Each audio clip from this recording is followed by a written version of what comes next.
और कानून के खिलाफ दिया गया बयान है।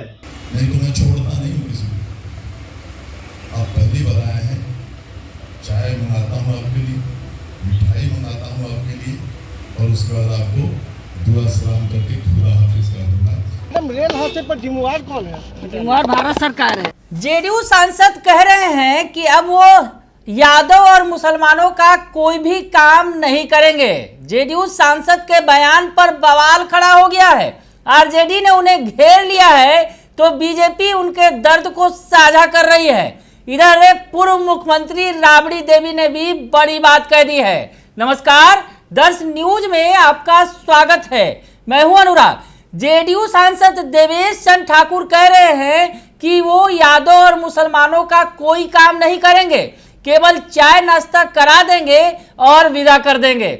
यानी चाय नाश्ता करेंगे उनके यहाँ आकर जो यादव हैं या मुसलमान हैं, लेकिन उनका काम नहीं करेंगे। आखिर इतना गुस्सा क्यों है देवेश चंद्र ठाकुर? आदमी करता है और जो इससे प्रभावित होता है वो फिर समय आने पर वो भी न्योता पूर ही देता है, उसमें कोई दिक्कत नहीं, उसमें कहीं कोई छोड़ता नहीं है। इसलिए निश्चित रहिए वो सब उपाय हो जाएगा।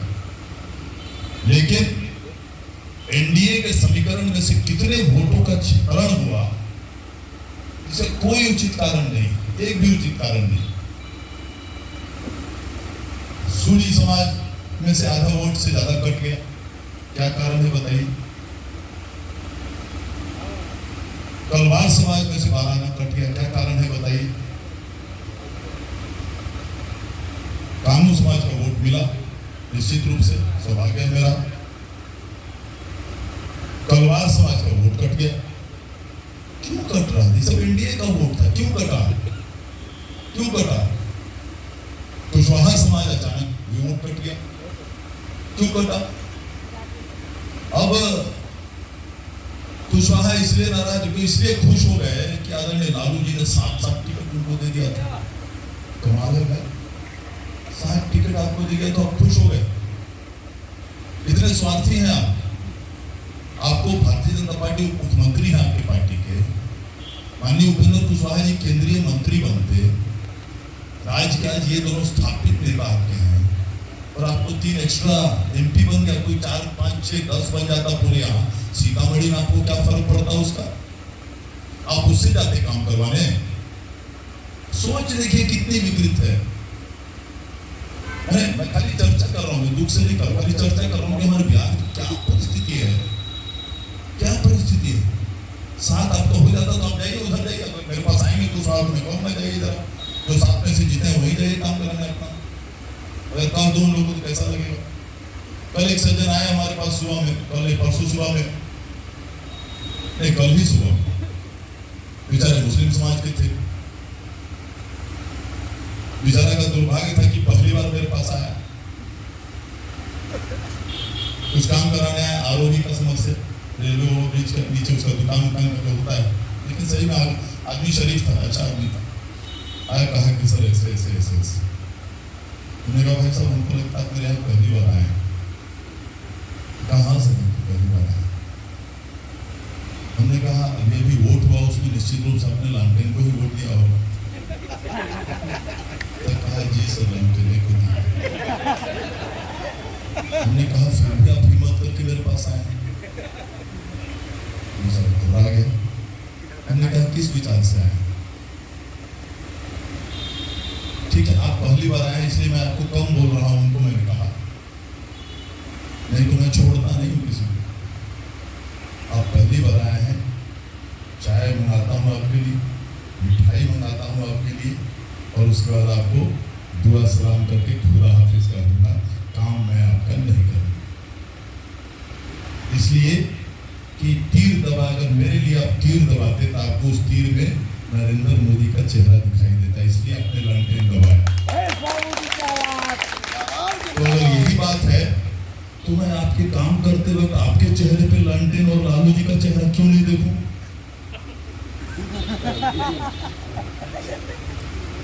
आप बताइए कैसे मैं आपका काम करूं? मैं नहीं कर सकता। और ये पहली बार मैं कर रहा हूं, मैं कहा उनको ये पहली बार जिंदगी में, 70 साल का उम्र हो गया मेरा, ये पहली बार कर रहा हूँ, बड़े दुख के साथ कर रहा हूँ, लेकिन कर रहा हूँ और करूंगा। मेरे यहाँ हर एक मेरे मित्र यादव मित्र का स्वागत है। जो मित्र नहीं है पहले बार भी आना चाहते हैं उनका स्वागत है। यादवों का और मुसलमानों का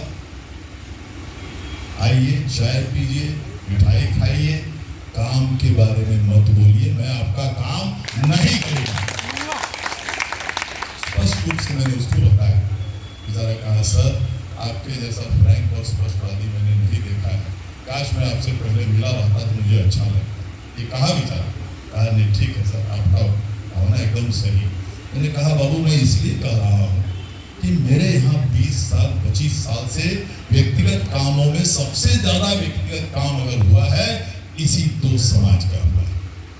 व्यक्तिगत काम के लिए आते हैं लोग, पहले पुलिसिया पैरवी, कहीं स्वास्थ्य का पैरवी, अस्पताल जाना है, एम्स में जाना है, IGMS में जाना है, कहीं कहीं जाना है, सारे अस्पतालों का सबका काम हम लोग करते हैं आंख बंद करके, जो पहली बार जिंदगी में उसका भी करते हैं।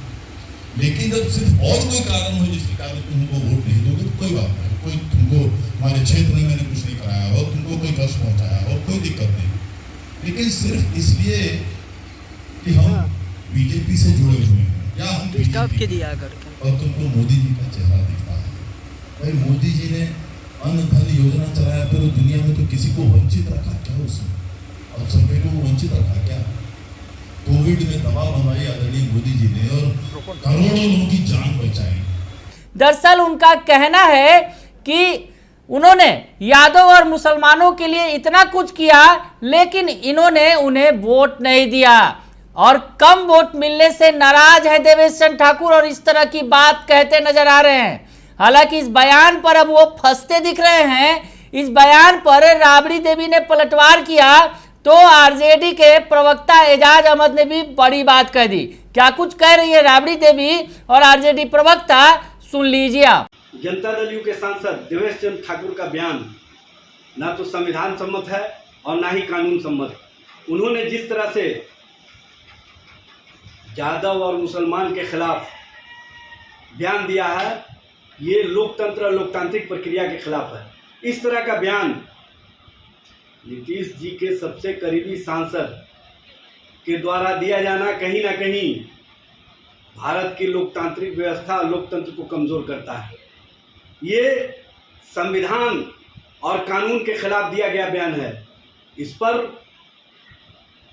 नीतीश जी और उनकी पार्टी स्पष्ट मंतव्य दे कि क्या इसी तरह का बयान देने वाले जनता दल यू और जनता दल यू के सांसद आपके करीब रहेंगे।